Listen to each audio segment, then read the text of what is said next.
Почитувани гледачи, добродојдовте во уште едно видео издание, интервју на порталот Работник. Денес наш гостин е председателот на самостоен синдикат за образование, наука и култура во Република Македонија, господин Јаким Неделков. Добре дојдовте. Добро ве најдов. Ви благодариме што одговоривте на поканата и што сте дел од овој портал за да можеме да пренесеме она што е актуелно. Нема за што да благодарите, секогаш што е во интерес за работниците, тука ви стоиме на располагање. Како што знаете и вие и широката јавност дека голем број на наставници и ученици се заразени од COVID-19. СОНК уште пред почетокот на учебната година апелираше и кажуваше наставата да се одвива онлайн. Како гледате вие на случувањата со наставниците кои што се во изолација или тоа се очекуваше и да се случи можеби според вас? Па да, не е голема мудрост ако се предпоставеше дека секаде онамо каде што има поголема група на луѓе, без разлика тоа дали училиште или некоја друга работна средина, па дури и спортски надпревари, дека може и веројатноста е огромна дека ќе се случат заболувања и тоа ќе биде нов кластер кој што може многу да влие за ширење на COVID-19.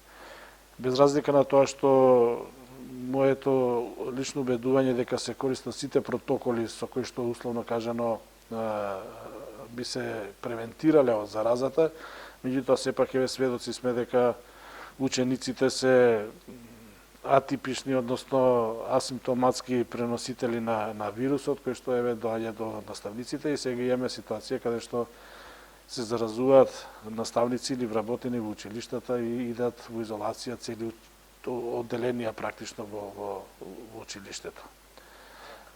На овој начин можеби и наставниците не би можеле ниту пак да ја одвиват наставата онлайн, доколку се во изолација. Па се разбира дека не би можеле да ја реализираат наставата онлайн, од причина што доколку се заразени, тогаш покажувањата на тие кои што биле заразени, кои што се лекувале, тоа е многу непријатна болест со висока температура, со болки во целото тело, особено во градниот кош, дишењето отежнато и така натака. Практично тоа би значило дека наставниците би биле на боледување и апсолутно дури и е неприфатливо да се изведува настава. Не по секоја цена мора да се изведе наставата и јас многу пати тоа сум го кажал во мои изјави, дека пред се во овој период нас ни е приоритет безбедноста и здравјето на вработените во училиштата на наставниците, се разбира и на учениците, меѓутоа од оваа позиција на синдикат сепак ние имаме право да ги браним интересите само на вработените во училиштата, за жал не и на учениците. Исто така има и голем број на заразени вработени во градинките. Што според вас треба да се превземе за да се намали овој број на заразени вработени во градинките? Па имаме ние интересна ситуација каде што од една страна сакаме стопанството да работи, да се бруто националниот доход или приход да иде нагор, во нагорна линија, а не во надолна како што е во моментот. Меѓутоа се сретнуваме со проблем на немање можност на згрижување на децата. Слично како и во училиштата, имаме проблеми во градинките или обратно. Ако е поголем проблемот во градинките од училиштата, тоа е што овие деца, оваа млада популација нема кој да ги згрижува во домашни услови. Од таа причина неминовно е отворање на градинките така како што сега се отворија и навистина е многу тешко да се најде соодветно решение со кое што би се задоволило потребата и на безбедно и сигурно згрижување на децата во градинките од една страна и од друга страна стопанството да функционира, да работи онака како што функционирало и работело во нормални услови. Од таа причина јас навистина мислам дека протоколите апсолутно мора да се почитуваат, особено од она првично приоритетно мерење на температурата на самиот лес на градинките и еве се навраќам и на училиштата кај што има физичко присуство.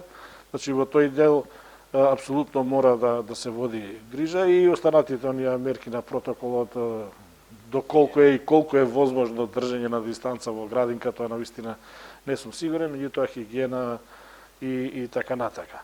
Во секој случај мислам дека меѓу другото и работодавачите, директорите на установите, зборувам и за градинките и за училиштата, треба да направат проценка на ризик на вработените во вакви услови.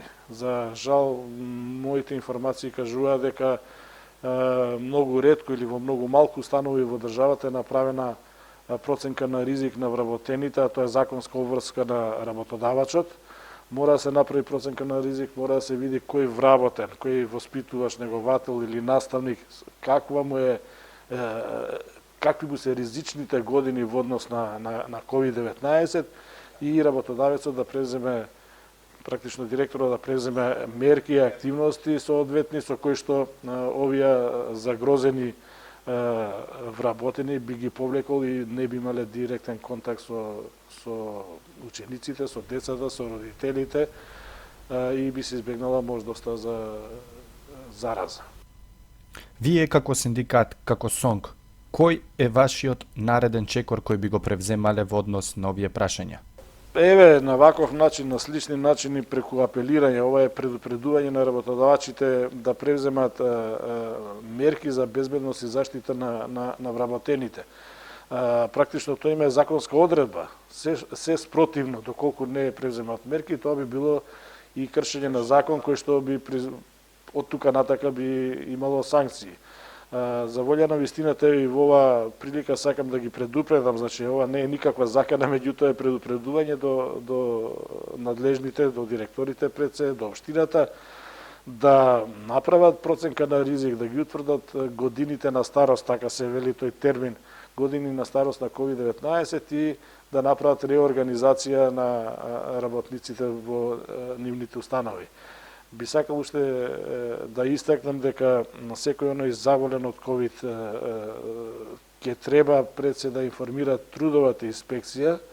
Заболувањето на ковид треба да се третира како повреда на работно место, значи затоа е многу важно да се информира трудовата инспекција најнапред и после процедурата таква како што е, за да може на крајот на краиштата да си ги оствари своите права од работен однос и неговото боледување практично да биде исплатено во 100% износ. Во спротивно, ако не се испочитува процедурата, ако трудовата инспекција не е информирана, тогаш соодветно на законските прописи ќе биде исплатено 70 или 80%, онака како што е впрочем обичното боледување. Во една ваша изјава рековте дека треба да се ангажира дополнителен број на наставници или пак да се исплати за прекувремена работа на сегашните. Дали сте сега се уште со истиот став или пак сметате дека треба да се преминат на работа преку онлайн настава?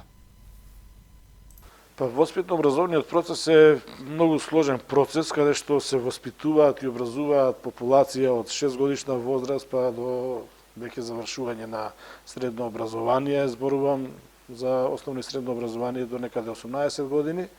Особено интересно за популацијата од 6 години, тоа се учениците од прво оделение, 7 и 8 годишна возраст, тоа се второ и трето оделение.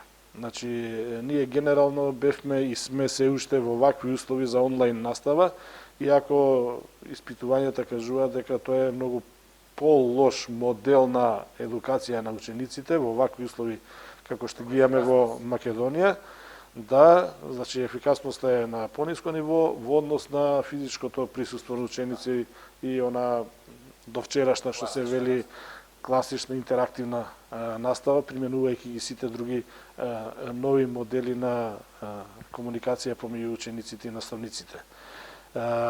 Проблем е што оваа популација од 6, 7 и 8 години не се уште во можност, значи не се обучени самостојно да работат и да им се примени таа интеракција со наставниците преку онлайн настава или преку интернет врска. За таа цел, еве, имаме ситуација кај што доаѓаат децата на училиште и индиректно се и тие и наставниците во ризик од заболување. Имаме проблем тука со